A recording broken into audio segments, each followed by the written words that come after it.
أعوذ بالله من الشيطان الرجيم بسم الله الرحمن الرحيم حميم تنزيل الكتاب من الله العزيز العليم غافر الذنب وقابل التوب شديد العقاب ذي الطول لا إله إلا هو إليه المصير صدق الله العظيم.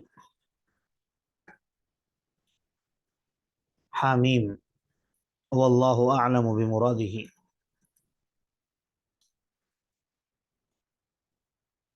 آپ پڑھ چکے ہیں حروف مقطعات کے حوالے سے،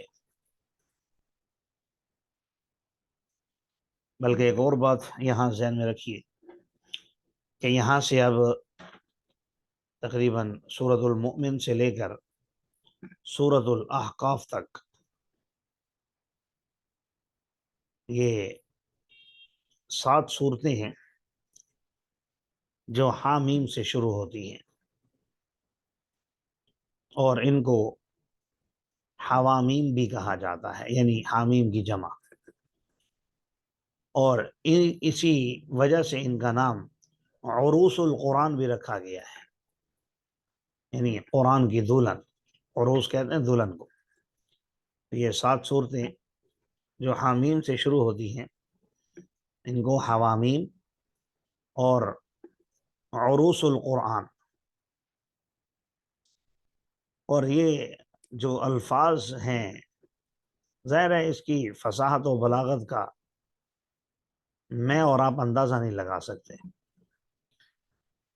ان صورتوں کے اندر جو مضامین ذکر کیے گئے ہیں عام طور پر توحید، رسالت اور آخرت، جو 3 بنیادی مضمون ہیں، ان کو زیادہ زور دیا گیا ہے، اور خاص کر مشرکین مکہ کے جو اعتراضات تھے ان کے جوابات بھی دیے گئے ہیں، اور کفار کو اور گناہگار مسلمانوں کو انجام بد سے ڈرایا بھی گیا ہے کہ بھئی کچھ بھی ہو سکتا ہے آپ کے ساتھ، اور نیک وکاروں کے لیے انبیاء کے واقعات بھی بیان فرمائے ہیں. آپ پڑھیں گے آگے چل کے حضرت موسیٰ علیہ السلام کا واقعہ ذکر کیا ہے، اور وہ تو آپ کئی جگہوں پر پڑھ چکے ہیں، لیکن یہاں پر ایک مرد مومن جو بعض روایات کے مطابق فرعون کی ہی قوم میں سے تھا، تو اس کی کچھ باتیں، کچھ تقریر قرآن نے ذکر فرمائی ہے، اور غالباً اسی کی مناسبت سے اس کا نام سورۃ المؤمن رکھا گیا ہے، اور اس کا دوسرا نام سورۃ الغافر بھی ہے، غافر الذنب وقابل التوب، چونکہ اللہ تبارک و تعالیٰ گناہوں کو معاف فرمانے والے ہیں، اور اس سورت کے آغاز میں یہ لفظ بھی استعمال ہوا ہے، تو اس لیے اس کا نام سورۃ الغافر بھی ہے.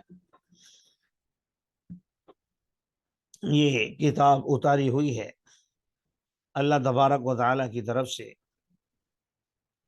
جو غالب ہے، علم والا ہے.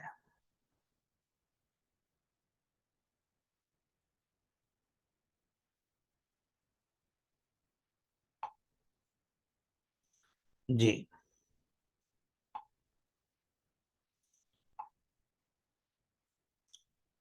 غافر الذنب گناہوں کو معاف کرنے والا ہے، توبہ کو قبول کرنے والا ہے، سخت سزا دینے والا ہے، ذی الطول لا الہ الا ہو، اور اللہ تبارک و تعالی ذی الطول بہت زیادہ فضل والا ہے، نہیں ہے کوئی الہ مگر وہی، اسی کی طرف لوٹنا ہے. اگر ان آیات میں دوبارہ آپ غور فرمائیں تو ہماری زندگی کے اندر جتنے بھی حالات پیش آتے ہیں، ان تمام حالات کا ایک ایک لفظ میں اللہ تعالیٰ نے جواب دیا ہے. حامیم، جوانی کی عمر، الجھے ہوئے ہیں، کیا کریں، کیا بنوں میں، سمجھ ہی نہیں آ رہا. جیسے حامیم سمجھ نہیں آ رہا، ہم کہتے ہیں واللہ اعلم بمرادہ۔ پھر آپ نے اسٹیپ لینے کا سوچا کہ مجھے کچھ کرنا چاہیے، ہمیشہ میں نے حامیم یعنی محمل نہیں رہنا۔ یہ باتیں جو میں عرض کر رہا ہوں ابھی آپ حضرات کی برکت سے ذہن میں آ رہی ہیں، تو آپ میری تقریر سمجھنے کی کوشش کیجیے۔ تو 15-20 سال میں آپ کے جذبات حامیم جیسے تھے، کچھ پتہ نہیں چل رہا کیا کروں اور کہاں سے مجھے رہنمائی ملے گی تو میں چلوں گا۔ تو فرمایا تنزیل الکتاب، یہ اللہ نے کتاب اتاری ہے، ایک کتاب ہے اس دنیا کے اندر قرآن پاک کی شکل میں، اس سے رہنمائی لو، جو سمجھ میں آتا ہے کرو۔ اور یہ کتاب کسی عام آدمی کی طرف سے نہیں ہے، بلکہ اللہ جل جلالہ کی طرف سے ہے، جو آپ کے بارے میں سب کچھ جانتا بھی ہے اور آپ پر غالب بھی ہے۔ اب آپ ڈر گئے کہ بھئی میں تو بڑا گناہ گار ہوں، مجھ سے تو بہت سی خطائیں ہو گئیں، اللہ میرے بارے میں سب کچھ جانتا ہے، اس کتاب پر چلنے سے مجھے تو کوئی فائدہ نہیں ملے گا اب، کیونکہ اللہ سب کچھ جانتا ہے میرے بارے میں۔ فرمایا کوئی ایسی بات نہیں ہے، اللہ جانتا بھی ہے لیکن غافر ذنبی، گناہوں کو معاف کرنے والا بھی ہے۔ تو آپ کے ذہن میں آیا گناہوں کی معافی کا طریقہ کیا ہے؟ فرمایا قابل التوب، توبہ کر لو، ایک اللہ کے سامنے آنسو بہا لو، اپنے ایک مرتبہ بہا لو، سارے گناہ معاف کر دے گا، آسمان اور زمین کے بھراؤ کے برابر ہوں گے تب بھی معاف کر دے گا۔ بلکہ اللہ تبارک و تعالیٰ تو انسان کے انتظار میں رہتے ہیں۔ اگر کوئی ایک ہاتھ آتا ہے، حدیث مبارکہ میں آتا ہے اللہ تبارک و تعالیٰ 2 ہاتھ اس کی طرف ہوتے ہیں، کوئی ایک بالش تو اللہ تعالیٰ 2 بالش۔ تو شیطان نے آپ کو بہکایا کہ نہیں نہیں میں نے توبہ نہیں کرنی، میں نے زندگی ایسے ہی گزارنی ہے، تو فرمایا بھائی دیکھو بچنے کے چانس پھر نہیں ہے، شدید العقاب۔ اگر ایک اسٹائل غافر ذنب ہے، قابل التوب ہے، تو یاد رکھو اگر یہ راستہ آپ نے نہیں چنا اپنی زندگی میں، یہ عام طور پر انسان کی حالت ہوتی ہے 35-40 سال کی عمر میں، 40 سال کے بعد جب انسان ڈھلنے لگتا ہے تو پھر سمجھتا ہے کہ اب مجھے راہ راست پر آ جانا چاہیے۔ تو بعض لوگ 60 کے بعد آتے ہیں، بہرحال جب بھی اللہ توفیق دے آ جانا چاہیے جلد از جلد۔ تو اگر راہ راست پر نہیں آئے تو یاد رکھو اللہ تبارک و تعالیٰ سخت سزا دینے والے بھی ہیں۔ تو شیطان ذہن میں ڈالتا ہے اب تک کیوں نہیں دی سزا؟ فرمایا ذی الطول، اللہ تبارک و تعالیٰ بڑے فضل والے بھی ہیں، اگر چھوٹی موٹی باتوں پر لوگوں کو پکڑنا شروع کر دیں تو آپ نے یاسین میں پڑھا ہے، لوگوں کے اعمال کی وجہ سے اگر پکڑ لیں تو زمین کی پیٹھ پر کسی انسان کو ہم زندہ نہ چھوڑیں۔ تو اللہ تعالیٰ نے زندگی دی ہے اور سب کچھ دیا ہے، تو اللہ تعالیٰ فضل والے ہیں۔ اور پھر انسان کے ذہن میں آتا ہے میں ایسا کیا کروں کہ مجھے کامیابی حاصل ہو جائے دنیا میں بھی آخرت میں بھی؟ فرمایا لا الہ الا ہو، نہیں ہے کوئی معبود حقیقی جس کی عبادت کی جائے مگر وہی اللہ۔ تو بھائی میں اگر اللہ کی عبادت کروں تو مجھے اس کا فائدہ کیا ہوگا؟ فرمایا الیہ المصیر، کیونکہ اس کی طرف لوٹنا ہے۔ ہم جب صبح گھر سے نکلتے ہیں، رات کو گھر لوٹنا ہوتا ہے، باہر کوئی ایسی حرکت نہیں کرتے ہم جس سے ہمارے والدین کو شرمندگی ہو یا ہمیں والدین سے آنکھیں چار کرنے میں مشکل ہو۔ پورا دن ہم سکون سے اچھے انداز میں گزارتے ہیں تاکہ ہمارے گھر کوئی بری خبر نہ پہنچے۔ کیوں؟ کیونکہ شام کو میں نے گھر جانا ہے۔ تو اللہ فرما رہے ہیں کہ بھائی ہم نے تمہیں دنیا کے اندر بھیجا اور تم حامیم کی طرح انجان تھے کہ کیا کروں، کتاب دی اور پھر پرورش کی من اللہ العزیز العلیم، پھر گناہوں کو معاف بھی کیا تمہاری، تمہیں توبہ کی توفیق بھی دی، شدید العقاب کبھی کبھی سزائیں دے کر تمہیں راہ راست پر بھی لائے، اور کہیں مشکل میں تھے تو تم پر ذی طول فضل بھی فرمایا۔ مطالبہ اب صرف یہ ہے لا الہ الا ہو الیہ المصیر۔ کہ لوٹنا تو میری طرف ہے تم نے، لہٰذا انسان بن کر میرے سوا کسی اور کی عبادت مت کرو۔ یہ ایک میرے ذہن کی کیفیت تھی جو میں نے آپ حضرات کے سامنے ان آیات میں رکھی ہے۔ ما یجادل فی آیات اللہ الا الذین کفروا، نہیں جھگڑا کرتے اللہ کی آیات میں مگر وہ لوگ جنہوں نے کفر کیا۔ فلا یغررک تقلبهم فی البلاد، تو ان کا چلنا پھرنا شہروں میں آپ کو دھوکے میں مبتلا نہ کر دے۔ رسول اللہ صلی اللہ علیہ وسلم کو اس آیت میں تسلی دی گئی ہے۔ پہلے تو یہ بتایا گیا کہ کافر لوگوں کا ہی یہ کام ہے کہ وہ اللہ کی آیات کے بارے میں غلط تبصرے کرتے ہیں، انکار کرتے ہیں، بحث و مباحثہ کرتے ہیں، اس کی صحت کو تسلیم نہیں کرتے، تو یہ ان کی عادات ہیں۔ باقی فلا یغرور کا تقلبہم فی البلاد، اس میں آپ کو تسلی دی گئی، کیونکہ آپ صلی اللہ علیہ وسلم اس بات سے پریشان ہو جاتے تھے کہ بھائی یہ لوگ مجھ پر ایمان نہیں لا رہے، ایک پیغمبر کا برملا انکار کر رہے ہیں، اور ان کے کاروبار ویسے ہی چل رہے ہیں جیسے آج کل شیطان گناہ گاروں کے ذہنوں میں یہ باتیں ڈالتا ہے کہ بھائی مولوی کہتے ہیں پکڑ ہوتی ہے، نقصان ہو جاتا ہے، یہ ہو جاتا ہے، وہ ہو جاتا ہے، صدقہ نہ دینے سے اور فلاں نہ کرنے سے، فلاں نہ کرنے سے۔ ہم تو کچھ بھی نہیں کر رہے، نہ زکوٰۃ دے رہے ہیں، نہ صدقات نافلہ واجبہ ادا کر رہے ہیں، نہ حقوق صحیح طریقے سے ادا کر رہے ہیں، نہ عبادات کر رہے ہیں، ہمارے کاروبار تو بڑی ترقی پر ہیں۔ تو اس وقت مشرکین کو بھی یہ گھمنڈ تھا اپنے اوپر، اور حضور صلی اللہ علیہ وسلم کو یہ پریشانی تھی کہ جب یہ میرا انکار کر رہے ہیں تو ان کا نقصان ہونا چاہیے، کاروبار اس طریقے سے نہیں چلنے چاہیے، قافلے جیسے پہلے رواں دواں تھے ویسے نہیں ہونے چاہیے، تو یہ دنیاوی ترقی یہ نہیں ہونی چاہیے۔ بلکہ آج اگر فی زمانہ آپ دیکھیں 2023 جس میں ہم جی رہے ہیں، تو بہت سے لبرل بھی اور بلکہ ہمارے سادہ لوگ مسلمان بھی اس بات پر کافروں کے اوپر فخر کرتے ہیں کہ دیکھو بھائی انہوں نے کتنی ترقی کر لی ہے۔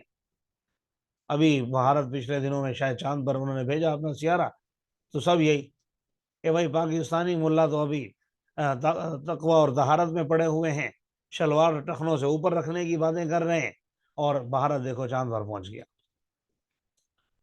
تو میرے بھائیوں، یہ دنیاوی ترقی اور دنیا میں چاند پر پہنچ جانا یا بہت زیادہ یہاں پر کامیابیاں حاصل کر لینا، فلا یغرور کا تقلبہم فی البلاد، 1400 سال قبل اللہ تبارک و تعالیٰ نے ہمیں تسلی دی کہ بھائی ان کی ترقیوں سے آپ نے مرعوب نہیں ہونا، آپ نے ان کی ترقیوں سے پریشان نہیں ہونا۔ کیوں؟ کیونکہ دنیا کے اندر ترقی، آگے اب جواب نہیں دیا کیونکہ بات واضح تھی، اور آگے کچھ قوموں کا ذکر کیا جو بڑی ترقی یافتہ تھیں، لیکن جب اللہ کی نافرمانی کی تو اللہ کا عذاب آ گیا۔ تو میں یہ عرض کر رہا ہوں کہ دنیا کے اندر ترقی یہ کوئی اللہ کے ہاں کامیابی کی کا دلیل نہیں ہے، کامیابی کا معیار نہیں ہے، بلکہ کامیابی کا معیار تو اللہ نے اس کے برعکس ذکر فرمایا ہے، فرمایا کہ الکیس من دان نفسہ وعمل لما بعد الموت، کہ تم میں سے عقل مند انسان وہ ہے جو اپنی زندگی کے اندر وہ کام کرے جو اسے مرنے کے بعد کام آئیں گے۔ اس کا یہ مطلب نہیں ہے میرا ہرگز کہ دنیا میں ترقی حاصل نہیں کرنی چاہیے، لیکن کسی بھی معاملے میں آپ ترقی حاصل کریں تو آپ کی بنیاد آخرت ہونی چاہیے کہ میں یہ عمل کر رہا ہوں آخرت کے لیے، ہاں اس کے بدلے میں دنیا بھی حاصل ہو جائے اچھی بات ہے، لیکن کسی بھی معاملے میں دنیا کو حاصل کرنے کے لیے آخرت کو داؤ پر لگا دینا یقیناً یہ بہت بڑی بے وقوفی کی بات ہوگی، جیسے یہ کافر لوگ کرتے ہیں۔ تو حضور صلی اللہ علیہ وسلم کو تسلی دی، فلا یغرور کا تقلبہم فی البلاد، ان لوگوں کا شہروں میں چلنا پھرنا کہیں تمہیں دھوکے میں مبتلا نہ کر دے۔ کذب قبلہم قوم نوح، ان سے پہلے قوم نوح نے بھی جھٹلایا تھا، اور ان کے بعد بھی بڑے بڑے لشکر آئے، انہوں نے بھی اپنے پیغمبروں کو جھٹلایا تھا۔ وَهَمَّتْ كُلُّ أُمَّةٍ بِرَسُولِهِمْ، اور ہر امت نے، ہر گروہ نے ارادہ کیا کہ اپنے رسول کا، تاکہ وہ اس کو پکڑ لیں، اپنے رسول کو پکڑ لیں، گرفتار کر لیں، یعنی اسے سزا دیں یا جو بھی۔ وَجَادَلُوا بِالْبَاطِلِ، اور انہوں نے باطل کے ذریعے سے جھگڑا بھی بہت کیا۔ مقصد کیا تھا لیدحضوا بہ الحق، تاکہ اس باطل کو حق کے ساتھ خلط ملط کر دیں، پتہ ہی نہ چلے صحیح کیا ہے غلط کیا ہے، اچھا کیا ہے برا کیا ہے۔ آج کل دیکھ لیجئے ہمارے جتنے بھی لبرل لوگ ہیں، جتنے بھی اسلام دشمن لوگ ہیں، وہ اور ہیں مسلمان، وہ اسلام کو اس انداز میں پیش کرتے ہیں کہ وہ ہمیں حق نہیں لگتا، دیکھنے میں حق لگتا ہے لیکن حق ہوتا نہیں ہے، اور جو حق ہوتا ہے اسے باطل بنا کر پیش کر دیتے ہیں۔ مثال کے طور پر ایک بات بس عرض کروں گا، کل گزشتہ دنوں میں فلسطین کا جب مسئلہ اٹھا، اسرائیل کا چل رہا ہے آج کل، تو اس میں مولانا فضل الرحمان صاحب نے ایک بیان دیا، ایک عالم ہے، جید عالم ہے، تو انہوں نے یہ بیان دیا کہ میں یہ حماس کے مجاہدین سے کہوں گا کہ وہ بچوں کا، بوڑھوں کا اور خواتین کا خیال کریں، عام شہریوں کو قتل نہ کریں۔ اب ان جملوں کو پکڑ کر ایسی ایسی باتیں بنائی گئی ہیں، ایسے ایسے جملے کسے گئے ہیں، الامان والحفیظ، حتیٰ کہ ان کو یہ بھی کہہ دیا کہ بھئی پوری زندگی یہ دوسروں کو یہودیوں کا ایجنٹ کہتے رہے اور ایجنٹ خود نکلے، حالانکہ بات ان کی حق تھی، اور ان کی بات کیا تھی؟ یہ تو رسول اللہ صلی اللہ علیہ وسلم کی حدیث ہے کہ جب بھی آپ کی کسی کے ساتھ جنگ ہو، اب لوگ مثالیں دے رہے ہیں کہ بھئی جب سانپ جو ہے وہ خرگوش کا بچہ اٹھانے آ گیا تو خرگوش سے آپ کہہ رہے ہیں کہ آپ نے سانپ کے حقوق کا خیال کرنا ہے۔ بھئی یہ مثالیں یہاں نہیں چلیں گی، یہ تو مثالیں میری اور آپ کی بنائی ہوئی ہیں، ہم نے یہاں پر قرآن اور حدیث کو دیکھنا ہے۔ تو چونکہ یہاں پر پہل کرنے والے مجاہدین ہیں تو ان کو بحیثیت ایک عالم انہوں نے رہنمائی کر دی کہ بھئی اس بات کا خیال کیا جائے۔ حدیث مبارکہ میں رسول اللہ صلی اللہ علیہ وسلم نے عام شہریوں کو اور بچوں، بوڑھوں کو، اور جو بھی آپ کے مقابل نہیں آتا، اگر آتا ہے وہ پھر جو بھی ہے اسے قتل کریں آپ، لیکن جو آپ کے مقابل نہیں آتا اسے آپ نے کچھ نہیں کہنا۔ تو انہوں نے تو شریعت کا حکم بتایا، لیکن بات یہی ہے ہر امت نے ارادہ کیا ہے رسولوں کو پکڑنے کا، کیوں؟ اور باطل کے ذریعے سے انہوں نے جھگڑنے کی کوشش کی ہے تاکہ اسے حق کے ساتھ خلط مل کر دیں۔ اللہ فرما رہے ہیں وہ تو نہیں پکڑ سکے میرے پیغمبروں کو، لیکن فَأَخَذْتُهُمْ، میں نے ان کو پکڑا، فَكَيْفَ كَانَ عِقَابِ، تو میرا عذاب کیسا تھا، بطور تحدید کے کہہ رہے ہیں کہ میرا عذاب کیسا تھا۔ اسی طرح آپ کے رب کے کلمہ ثابت ہو چکا ہے ان لوگوں پر جنہوں نے کفر کیا۔ کون سا کلمہ؟ انہم اصحاب النار، یہ بات کہ وہ لوگ اہل نار میں سے ہیں، وہ لوگ اہل جہنم میں سے ہیں، وہ لوگ وہاں سے کسی بھی طریقے سے بچ نہیں سکتے۔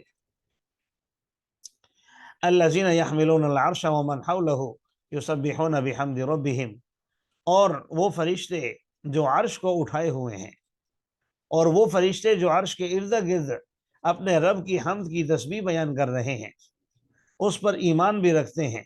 وَيَسْتَغْفِرُونَ لِلَّذِينَ آمَنُوا، اور ایمان والوں کے لیے استغفار بھی کرتے ہیں۔ کن الفاظ میں کرتے ہیں؟ اللہ نے وہ الفاظ بھی ذکر فرمائے، رَبَّنَا وَسِعْتَ كُلَّ شَيْءٍ رَحْمَةً وَعِلْمًا، اے ہمارے رب آپ تو ہر چیز کو وسیع ہیں رحمت اور علم کے اعتبار سے، ہر چیز پر آپ کی رحمت بھی ہے اور آپ کے علم میں بھی ہے، تو آپ معاف کر دیجئے ان لوگوں کو جنہوں نے توبہ کر لی اور آپ کے راستے کی اتباع کر لی۔ وَقِهِمْ عَذَابَ الْجَحِيمِ، آپ ان کو جہنم کے عذاب سے بچا لیجئے۔ اے ہمارے رب ان کو داخل کیجئے ہمیشگی کے ان باغات میں جن کا آپ نے ان سے وعدہ کیا تھا، اور ان لوگوں کو بھی جو ان کی آباء و اجداد میں سے، ان کی بیویوں میں سے، ان کی اولاد میں سے جو نیک ہیں۔ انک انت العزیز الحکیم، یقیناً آپ تو زبردست حکمت والے ہیں۔ وقیہم السیئات، ان کو قیامت کی تکالیف سے بچا لیجیے۔ سیئات سے مراد یہاں گناہ نہیں ہے، برائی نہیں ہے، بلکہ اس سے مراد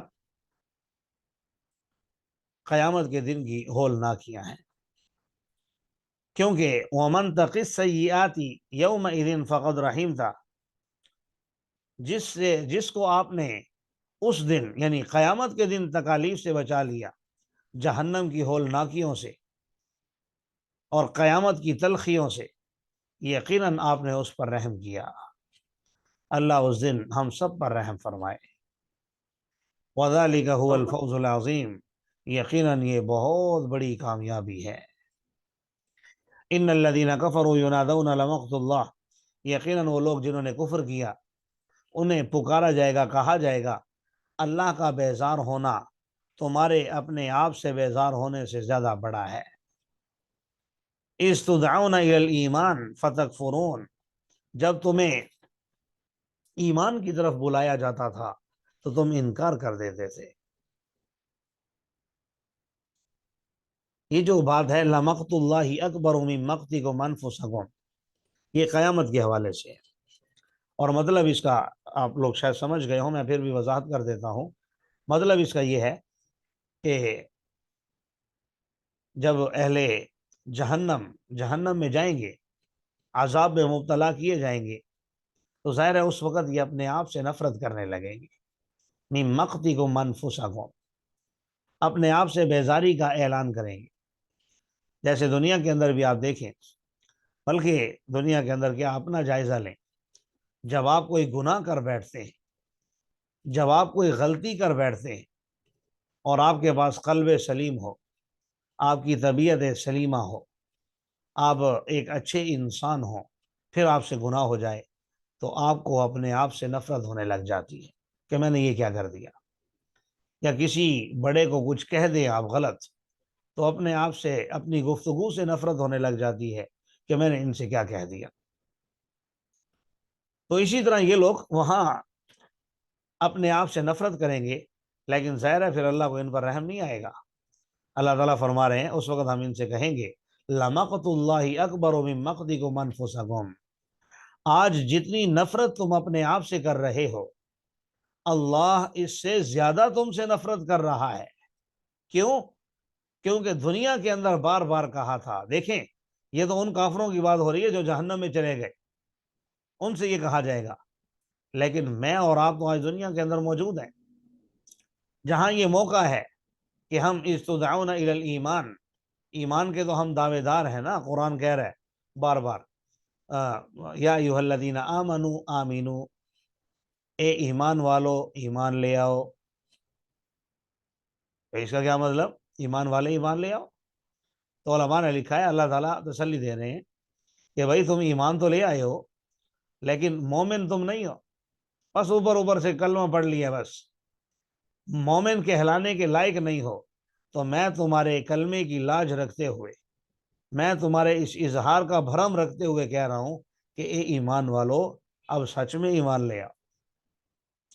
تو اللہ ہمیں بھی سچا مومن بنا دے، اور یہ نہیں کہ بعض باتوں میں ہم کفر کر بیٹھے اور بعض باتوں میں ہم ایمان لے آئیں جس میں ہمارا فائدہ ہو، جیسا کہ ہر انسان کی عام طور پر طبیعت ہوتی ہے۔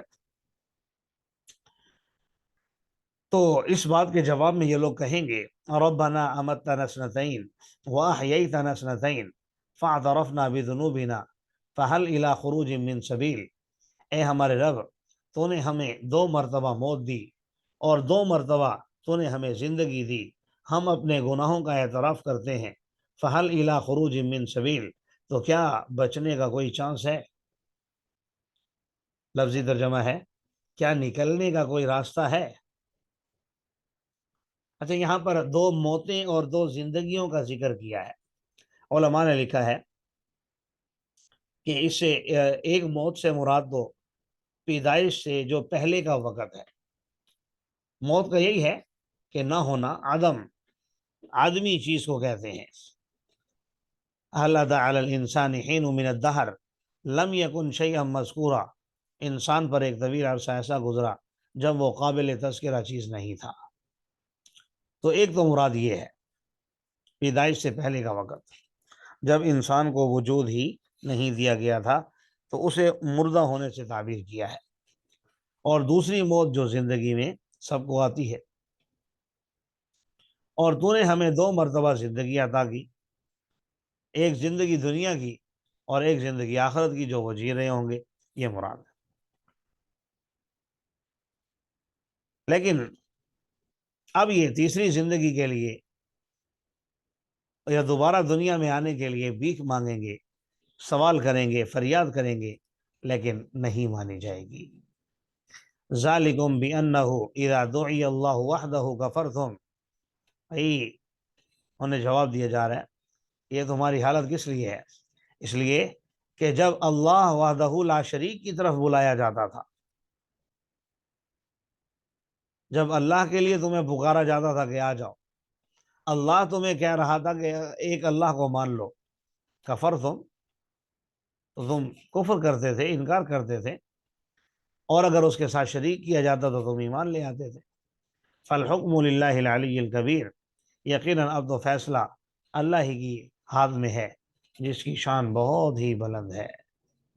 وہی ہے جو تمہیں اپنی نشانیاں دکھلاتا ہے اور تمہارے لیے آسمان سے رزق کو اتارتا ہے، اور نہیں حاصل کرتے نصیحت مگر وہی لوگ جو اللہ کی طرف رجوع کرتے ہیں۔ پکارو اللہ تعالیٰ کو خالص ہو کر اس کے دین کو، وَلَوْ كَرِهَ الْكَافِرُونَ، اگرچہ کافروں کو اچھا نہ لگے۔ رفیع الدرجات ذو العرش، جو بلند درجات والا ہے، جو عرش کا مالک ہے۔ یلقی الروح من امرہ علی من یشاء من عبادی، جو روح کو القاء کرتا ہے اپنے حکم سے جس پر چاہتا ہے اپنے بندوں سے، تاکہ وہ ڈرائیں یوم الطلاق، ملاقات کے دن سے۔ روح سے مراد یہاں پر روح القدس جبرائیل علیہ السلام، کیونکہ وہی تمام پیغمبروں پر وحی لے کر آیا کرتے تھے۔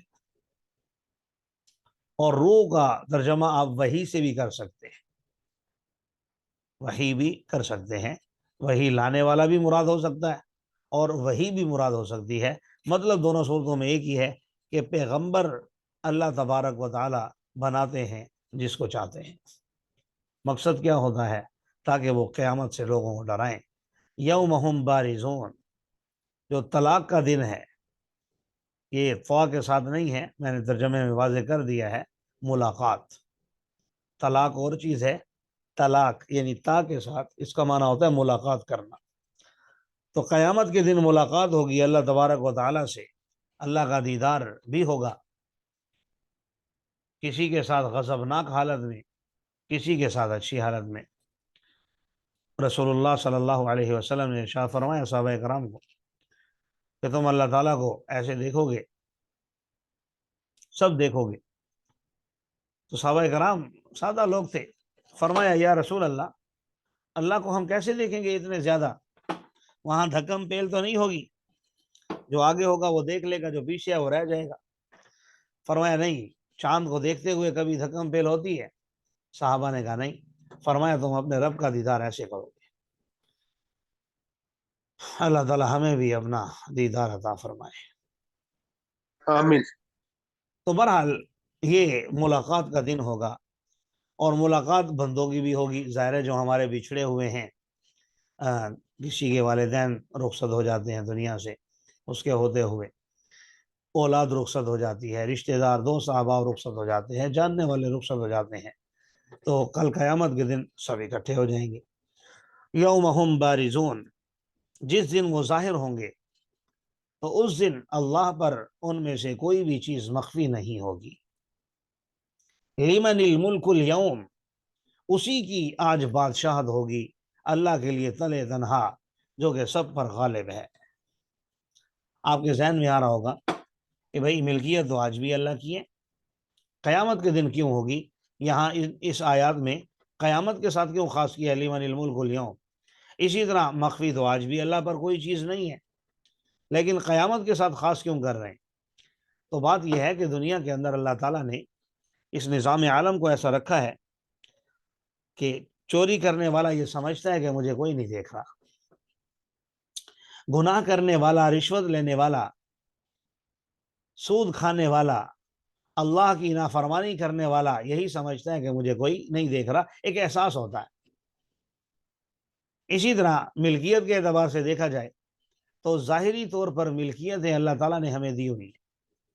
یہ زمین فلاں صاحب کی ہے، یہ زمین فلاں سیٹھ کی ہے، یہ زمین زید کی ہے، عمر کی ہے، بکر کی ہے، فلاں کی ہے، فلاں کی ہے.